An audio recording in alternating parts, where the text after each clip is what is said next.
आरती sponge ने 50 साल के लिए लीज पर लिया हुआ है। आरती स्पंज ने कहा है इतना टर्नओवर माल यहाँ से निकाले।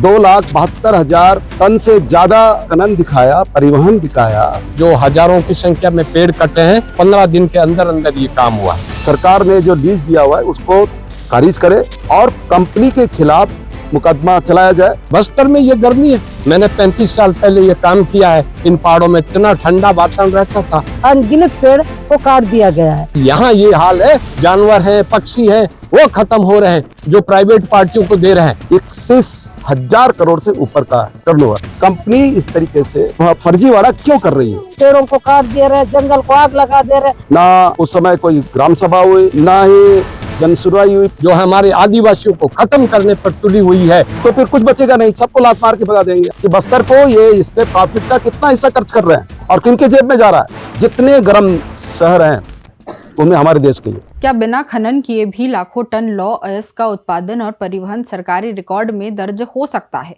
बस्तर के दंतेवाड़ा जिले में messrs Aarti sponge and power limited की आलनार लौह अयस्क खदान को लेकर उठे आरोप इसी सवाल को जन्म दे रहे हैं और इन्हीं आरोपों को लेकर अब सड़क पर विरोध हो रहा है। बस्तरिया राज मोर्चा के नेतृत्व में ग्रामीणों ने बेलाडीला क्षेत्र के आलनार पहाड़ को बचाने और अनियमितताओं की जांच की मांग को लेकर पहाड़ बचाओ पदयात्रा शुरू की है। आंदोलनकारियों का कहना है कि ये लड़ाई केवल एक खदान की नहीं बल्कि बस्तर के जल, जंगल, जमीन और आदिवासी अस्मिता की भी है।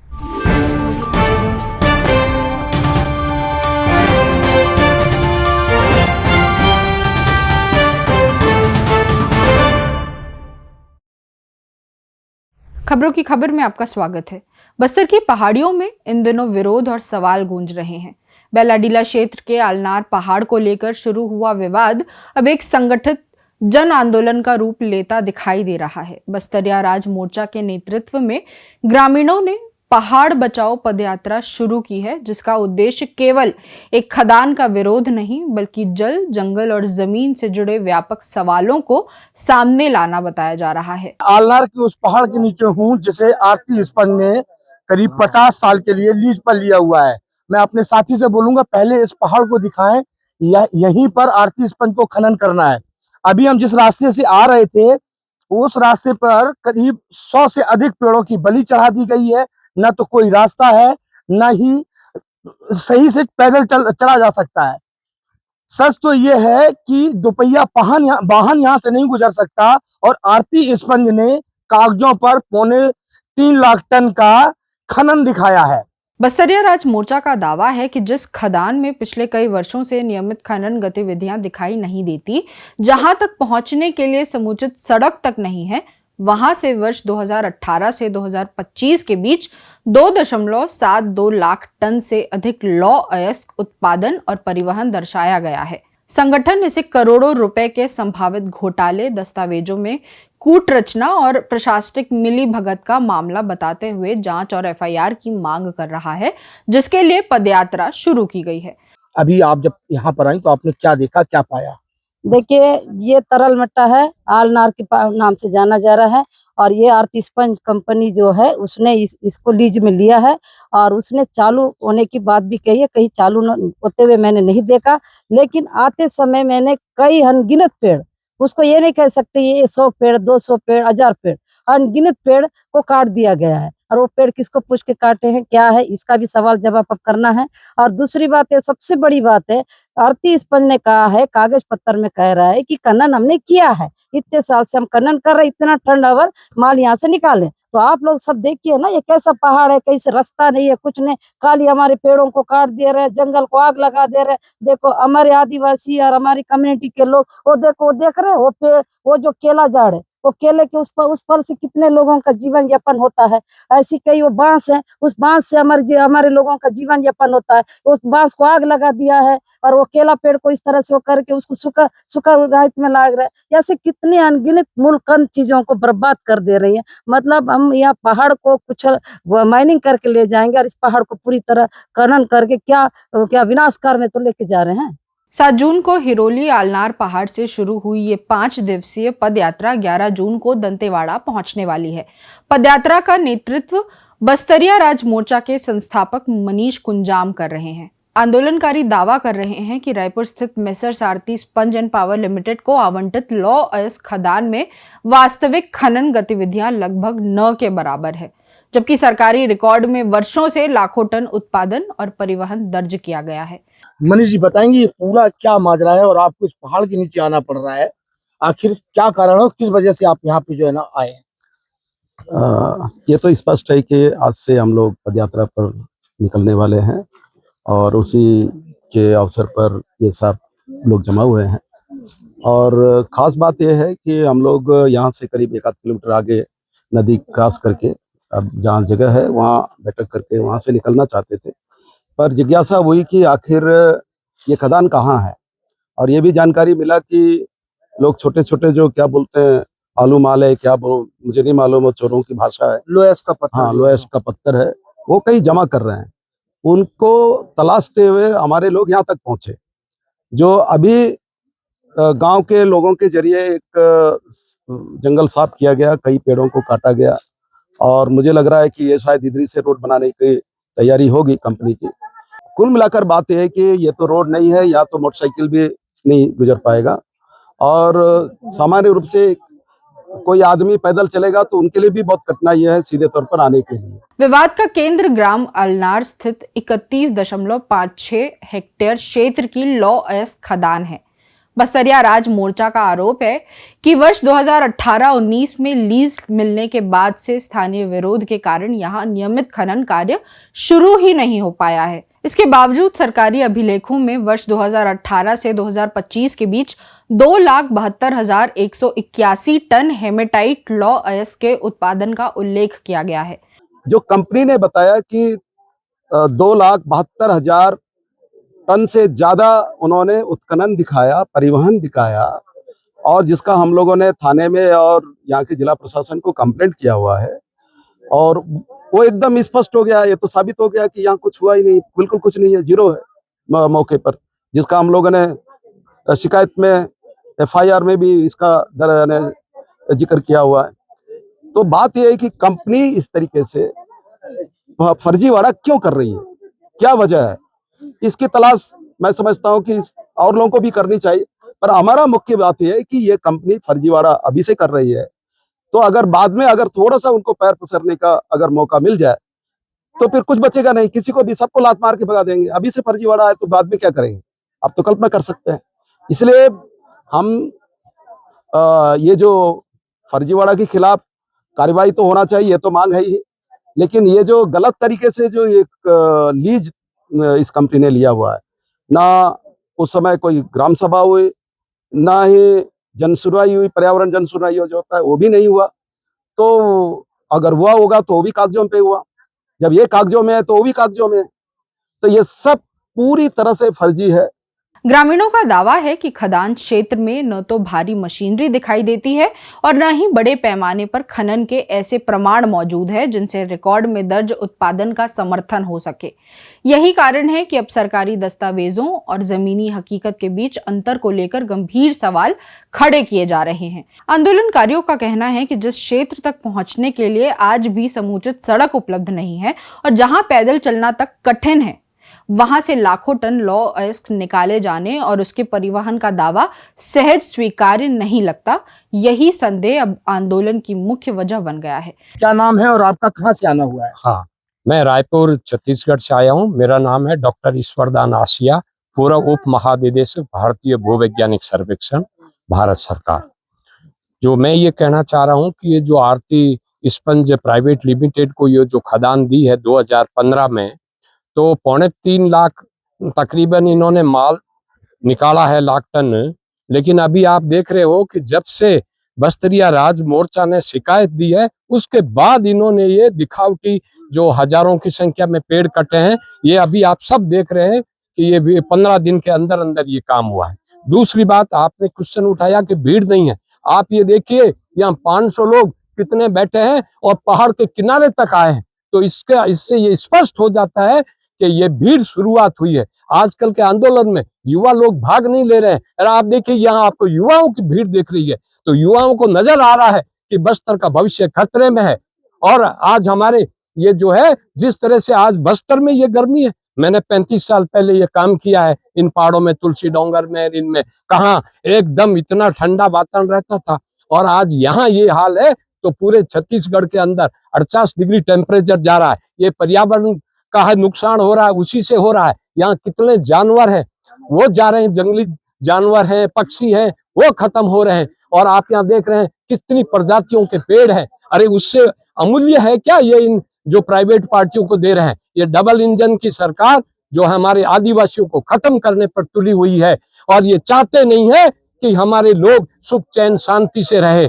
और यदि ये चाहते हैं तो डबल इंजन को, इस पार्टी की 3 साल से ज्यादा हो गई ये लीज, कोई काम निरस्त किया जाए और 420 का केस करके और इनके जो मालिक और मैनेजमेंट है उनको तुरंत अरेस्ट किया जाए। और हमारी ये 5 दिन की पद यात्रा है।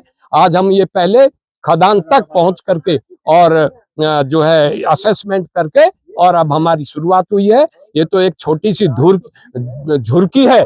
जब नाला नदी बनता है तो झुरकी सबसे पहले होती है। झुरकी देख रहे हैं आप, जब झुरकी यहाँ 500 के लोगों की है तो ये जो हमारा जो आंदोलन होगा ये कई हजारों में पहुंचेगा, दंतेवाड़ा जगदलपुर तक। आपने मुझे मौका दिया उसके लिए बहुत बहुत धन्यवाद। ये दादा थे और जो इन्होंने यहाँ पर 35 साल इन्हीं जंगलों में काम किया है और स्पष्ट बोल रहे हैं कि यहाँ पर हजारों पेड़ों की बलि चढ़ा दी गई है। लगातार यहाँ पर इन्होंने 30 से 35 साल काम किया है और इनका ये कहना है कि आज जो तापमान है वो 48 डिग्री जा रहा है। कभी यहाँ पर इस तरीके का बस्तर का माहौल नहीं रहा। मामला केवल उत्पादन तक सीमित नहीं है। बस्तरिया राज मोर्चा ने आरोप लगाया है कि खदान से लॉ अयस्क परिवहन दर्शाने के लिए कई वाहनों के नाम पर ट्रांजिट पास जारी किए गए और रॉयल्टी भी जमा दिखाई गई। संगठन ने कुछ वाहन नंबर भी सार्वजनिक किए हैं और दावा किया है कि इनके माध्यम से कागजों में परिवहन दर्ज किया गया। हालांकि इन आरोपों की स्वतंत्र पुष्टि अभी तक नहीं हुई है, लेकिन संगठन का कहना है कि उसके पास संबंधित दस्तावेज मौजूद हैं। इसी आधार पर ग्रामीणों और स्थानीय जनप्रतिनिधियों ने पहला किरंदुल थाने में कंपनी के खिलाफ FIR दर्ज करने के लिए आवेदन भी दिया है। हम लोग ये मांग कर रहे हैं कि जो अलनार पहाड़ पर जो सरकार ने जो लीज दिया हुआ है उसको खारिज करे और कंपनी के खिलाफ जो फर्जीवाड़ा का मुकदमा चलाया जाए और उनको गिरफ्तार किया जाए। ये हमारी मांग है। और केवल यही हमारे पदयात्रा का ये एकमात्र मांग नहीं है, बल्कि 13 नंबर को कैसा सेफ रख सकते हैं, 13 नंबर का मामला है, 4 नंबर का मामला है, पूरे बेलडला पहाड़ को निजी कंपनियों से कैसा बचाया जाए। और इस गरज से, इस उद्देश्य से हम लोग पदयात्रा कर रहे हैं। और ये हमारा 5 दिन चलेगा ये पदयात्रा। और 11वां दिन यानी 11 तारीख को 11वां दिन नहीं 5वें दिन 11 तारीख को हमारा पदयात्रा जगदलपुर में संपन्न होगा। यदि आरोप सही साबित होते हैं तो मामला केवल प्रशासनिक अनियमितता का नहीं, बल्कि दस्तावेजों में कूटरचना, धोखाधड़ी और सरकारी राजस्व से जुड़े संभावित गंभीर वित्तीय घोटाले का रूप ले सकते हैं। पदयात्रा को केवल खनन विरोधी आंदोलन के रूप में देखना शायद अधूरा होगा। बस्तरिया राज मोर्चा और स्थानीय आदिवासी समुदाय का तर्क है कि बेलाडीला की पहाड़ियां उनके लिए सिर्फ लॉ अयस्क का भंडार नहीं, बल्कि सांस्कृतिक और धार्मिक पहचान का हिस्सा है। आपकी रैली में हमने मनीष कुंजाम जी बड़ी भीड़ देखी है। आज हमें उस तरीके की भीड़ नहीं दिखाई दे रही है। क्या आप इस पर क्या कुछ कहेंगे? नहीं, भीड़ से बहुत इसका ताल्लुकात नहीं है। हम लोग तो इतनी यही आसपास की उम्मीद किए हुए थे। और दूसरा ये है कि हम लोग अब तक जितना भी पदयात्रा किए, हमारी बहुत सारी पदयात्राएं हुई, बड़ी बड़ी पदयात्राएं हुई। और पदयात्रा के लास्ट में तो बड़ी विशाल जनसभाएं हुई। तो मैं कह रहा हूँ कि यहाँ हम लोग तो एक बार जब समलवर से निकले तब तो बहुत कम लोग थे। सभा हुई मुश्किल से 101 लोग थे। और वहाँ से जब निकले तो 7-8 लोग थे। और जब जगदलपुर पहुंचे तो करीब 50,000 से ज्यादा भीड़ थी। तो उसमें कोई बात ही नहीं। तो मतलब ये आगाज है बड़ी छोटे से एक चिंगारी और वो धीरे धीरे जो ना आगे चलते बढ़ेगा। हमेशा ऐसा ही होता है और ये बढ़ेगा, बढ़ना ही चाहिए।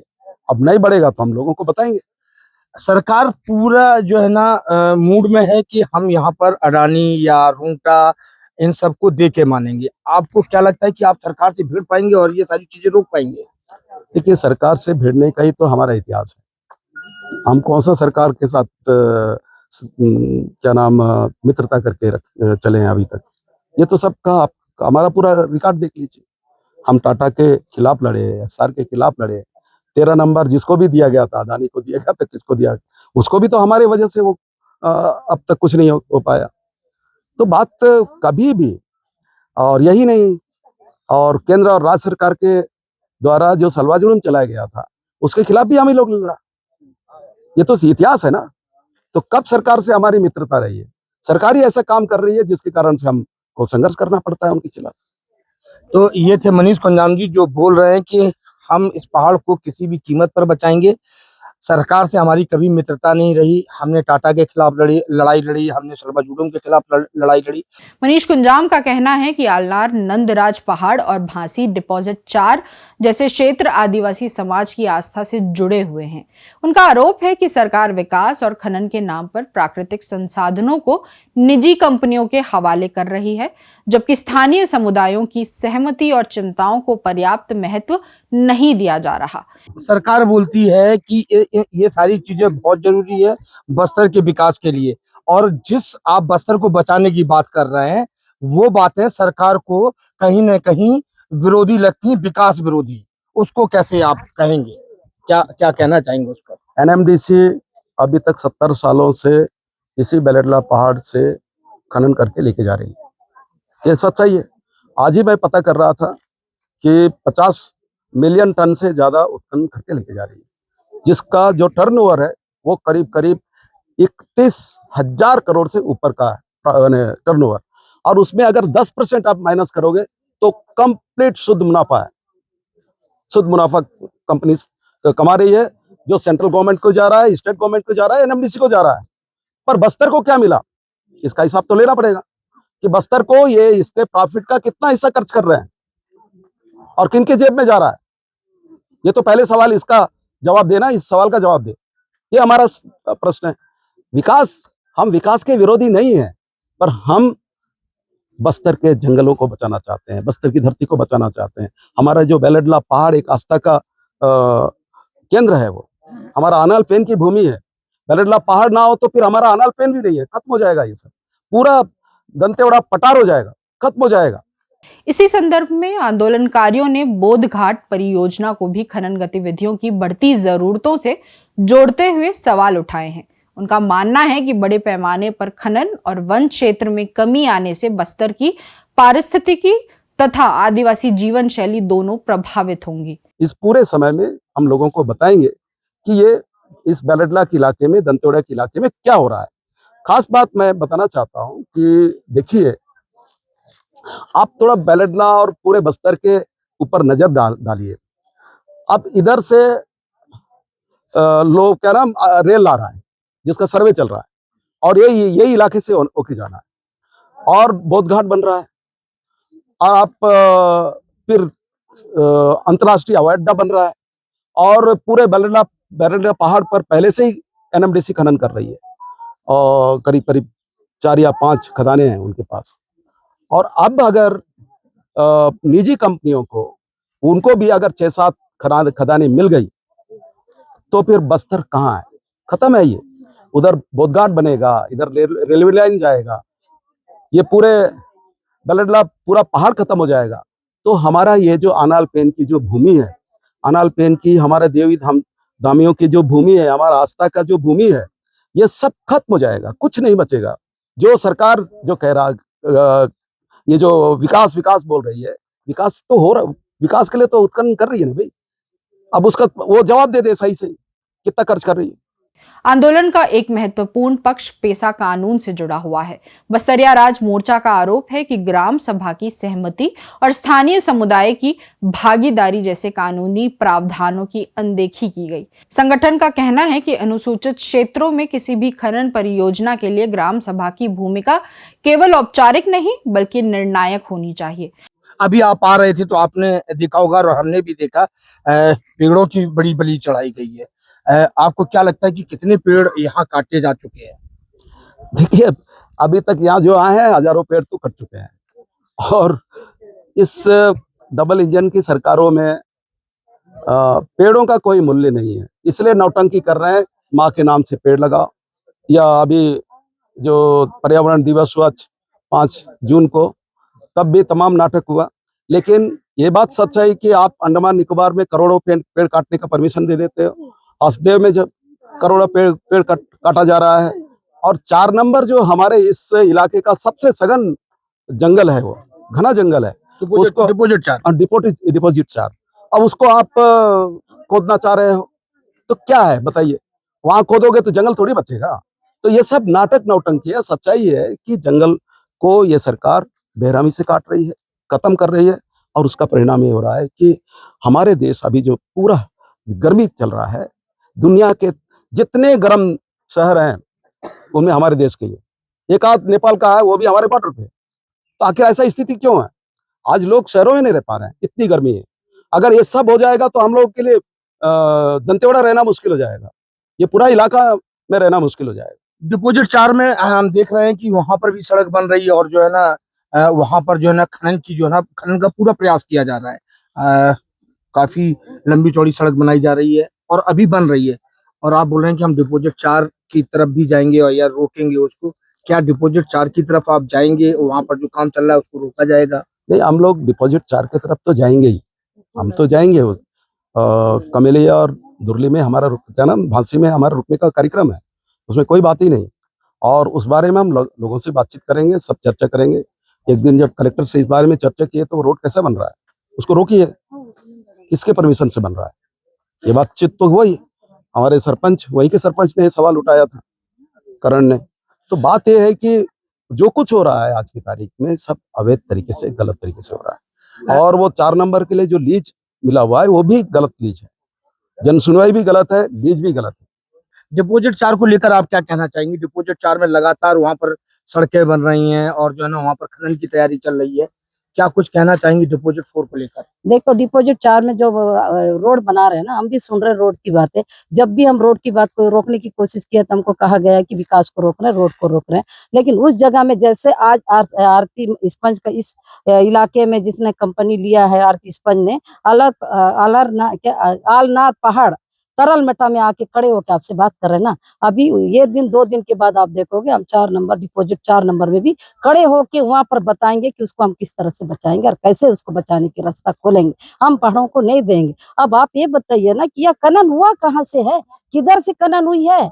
तो इसका लीज को समाप्त कर देना चाहिए। हम इस बात को लेके पूरे आगे तक बात रखेंगे। डिपोजिट 4 में भी वो जब तक जमीन स्तर पे नहीं उतरेंगे और वहां से नहीं आवाज देंगे, वहां से नहीं बोलेंगे, उसकी कोई मतलब नहीं रहा। इसलिए हम जमीन स्तर पे रह के और यहाँ पर खड़े होकर हम आवाज को बुलंद करेंगे। तो मुझे पूरा उम्मीद है तरलमटा भी बचेगा, डिपोजिट 4 नंबर भी बचेगा। हमारे पहाड़ को बचाने के लिए जो भी बस्तर राज्य मोर्चा ने एक ये खोला है, तो उसकी पूरी तरह के जितने लोग समर्थक लोग हैं, हम तो एक सामाजिक कार्यकर्ता हैं, हम उसके एक समर्थक के रूप में आए हैं। लेकिन हमारा उससे बड़ा चीज है पहाड़ को बचाना, इस पहाड़ को लेके। लेकिन और भी बातें हैं कि इस पहाड़ को बचाने के लिए ऐसा नहीं है, आपको दिख रहे हैं ना बहुत कम जन से नहीं, अब पदयात्रा में चलते जाएंगे। अब देखिए कि कैसे अब ये रूप लेता है इसको बचाने के लिए। 2018 में भी एक साथ इतनी भीड़ नहीं आई थी।